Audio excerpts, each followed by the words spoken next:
Hi hello அன்பு நண்பர்களே, அனைவருக்கும் இனிய வணக்கம். இன்றைக்கி நம்ம இந்த வீடியோவில் எதை பற்றி பார்க்க போகிறோம் அப்படின்னு பார்த்தீங்கன்னா, தமிழ்நாடு அரசு பணியாளர் தேர்வு ஆணையம் ஒருங்கிணைந்த சிவில் சர்வீஸ் குரூப் 4 சேவைகளில் முடிவுகளை தற்சமயம் வெளியிட்டிருக்காங்க. எழுத்து தேர்வுகளுடைய முடிவுகள். ஸோ நீங்கள் இன்னும் தமிழ் வழிக்கான எழுத்து தேர்வு, ஸோ ஜென்ரல் ஸ்டடீஸ்க்கு உண்டான எழுத்து தேர்வை நீங்கள் இன்னும் பார்க்காம இருந்தீங்கன்னா, ஸோ அதிகாரப்பூர்வ இணையதளத்தின் மூலமாக சென்று குரூப் 4 உடைய ரிசல்ட்ஸை நீங்களால் பெற்றுக்கொள்ள முடியுங்க. ஸோ குரூப் 4ல் வந்து பார்த்தீங்கன்னா மிகப்பெரிய மாற்றங்கள் எல்லாமே நிகழ்ந்திருக்கு.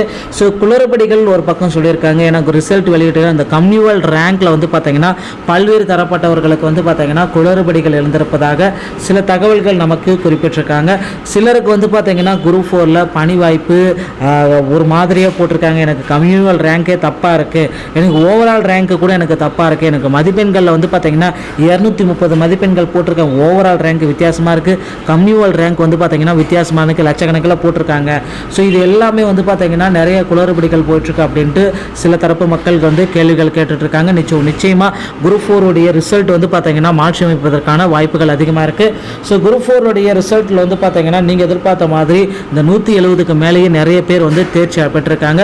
அதே போல் வந்து பார்த்தீங்கன்னா 160க்கு மேலே 20%, 150க்கு மேலே 30%, 145க்கு மேலே 20% தேர்ச்சி பெற்றிருக்கிறதா தேர்ச்சி விகிதங்கள் எல்லாமே நமக்கு கொடுத்துருக்காங்க.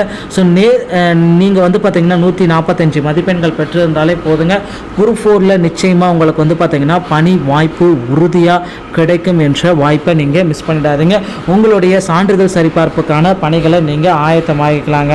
ஸோ இந்த முறை இருந்தால் மட்டுமே ஒன்று, ஏன்னா கலந்தாய்வு பொறுத்த வரைக்கும் வந்து பார்த்தீங்கன்னா 1:10 என்ற ரேஷியோவில் உங்களை வந்து பார்த்தீங்கன்னா கலந்தாய்வுக்கு அழைக்கப்படுவாங்க. ஏன்னா குரூப் 2 உடைய கலந்தாய்வு இது மாதிரி தான் இருக்கும். ஸோ குரூப் 4 உடைய கலந்தாய்வு வந்து பார்த்தீங்கன்னா 1:10. ஸோ விரைவில் வந்து கலந்தாய்வுக்கு உண்டான ஷெட்யூலையும் அவங்க நமக்கு கொடுப்பாங்க அப்படின்றத நம்ம பார்க்கலாம். கண்டிப்பாக குரூப் 4 உடைய ரிசல்ட் வகையில் ஒரு மிகப்பெரிய மாற்றங்களை நம்ம எதிர்பார்க்கலாங்க.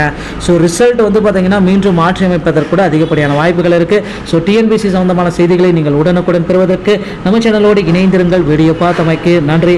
அடுத்த வீடியோவில் சந்திக்கிறேன். தேங்க்யூ.